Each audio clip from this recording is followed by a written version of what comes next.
Credit crunch, the phrase that defined a generation. In this Beanbag special, we look back at one of Britain's favourite trendy cliched buzzwords. Well, I just loved credit crunch. I mean, it was such a powerful phrase, and at that stage in my life, I was really into the debt. So it was quite literally really, really good. I remember when I first heard credit crunch. I think you remember where you first heard it as well, don't you? Really? Where did you first hear it?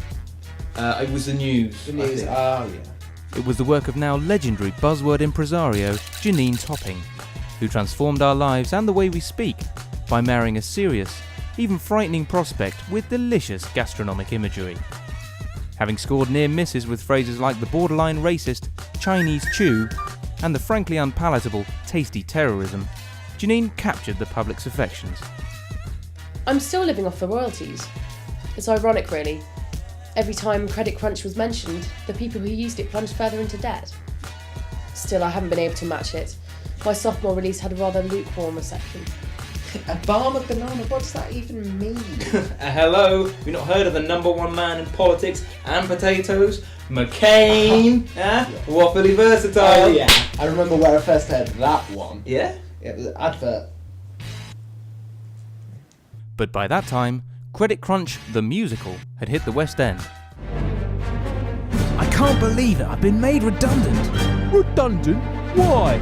It's the Credit Crunch. What's that then? It's something I'm really angry about, and I'll tell you right now. Oh my god, Gordon Brown, here comes another Credit Crunch. Subprime mortgages. So do you get it now? Yeah, I think so. It's basically a recession. Yeah, that's right, a global liquidity problem. So what are we gonna do about it? I don't know, just ride it out?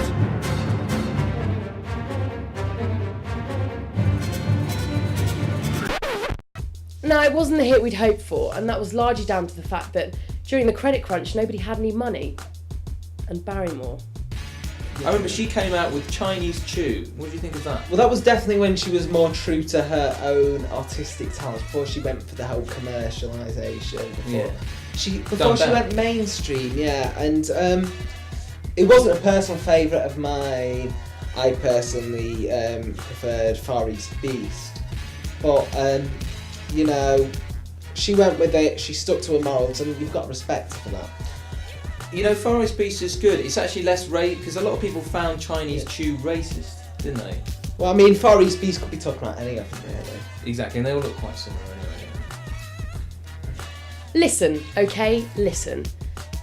Chinese chew was not racist. A, I have loads of Chinese chums.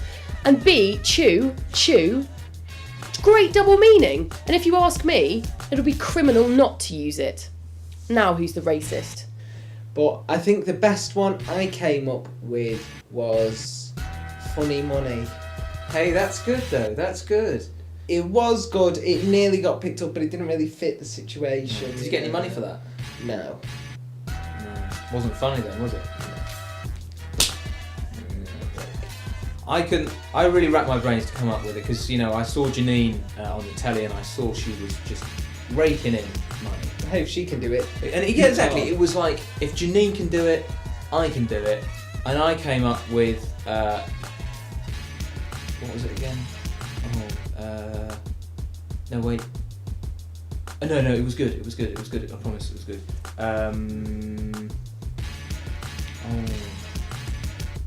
The fact of the matter is, before the term came out of my mouth, I was, nowhere. I was going nowhere in my life. And all these other people, absolutely never even spoke to me or never even condescend to, give me the time of day.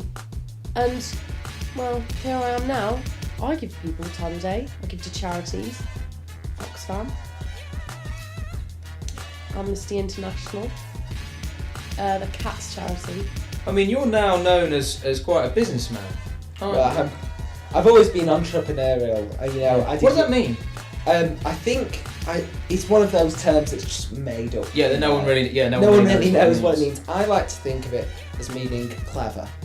Yeah, I think take from it what you will. I mean, I never learned Greek, so like people use the word rife, and that annoys me because rife is a word that suggests that child labour was a bad thing. Yeah. Okay, I prefer the term booming. Yeah, child labour was booming because people wanted cheap labour. Children, they got small hands. They can do, they can make things like electronics very, very easily, and they don't give you the chatter back. And they're not clever enough to tell anyone about it because you Exactly. just intimidate them. Exactly. Janine, we could relate to. She was an every woman, wasn't she? She was every woman. It's all in her. I think. That's right. Who was that by? I think it was by the Four Tops. No, it was sung by women, dude. No, I think it was the Four Tops. Or the Isley Brothers. No, but it was women. It was because I'm every woman. I thought they were being ironic. Buzzwords. I hate the term buzzwords. It was a bit lowbrow, don't you think? Zeitgeist bites. It's not bad, that. Could use that. I think culture really changed during the cred crunch, I mean, you look at the pop charts and it was just... Beforehand it was all pop music and R&B rap, and then a year later you're looking at it's just turned on its head. Yeah. I mean, I remember, I think it was a real renaissance time for, what were they called? Napalm Death. Yeah. They really, because they'd gone away, they've been quiet for a few years, but things really took off for them now. I think their song was Credit Crunch. Yeah. Called. How did it go? I think it was Credit Crunch. Yeah, that's the chorus. Yeah. That was actually the bridge. Credit Crunch. Credit Crunch. Credit Crunch.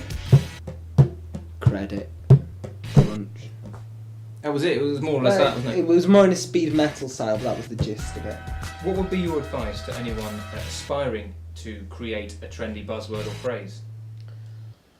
To be honest with you, they just come like that to me. And I think that's the kind of talent you have to have. The fact of the matter is that, other people just haven't got it sometimes. There are some people that do, have that spark. There's very few. I'm one of very few. How many other people do you think have it? 2?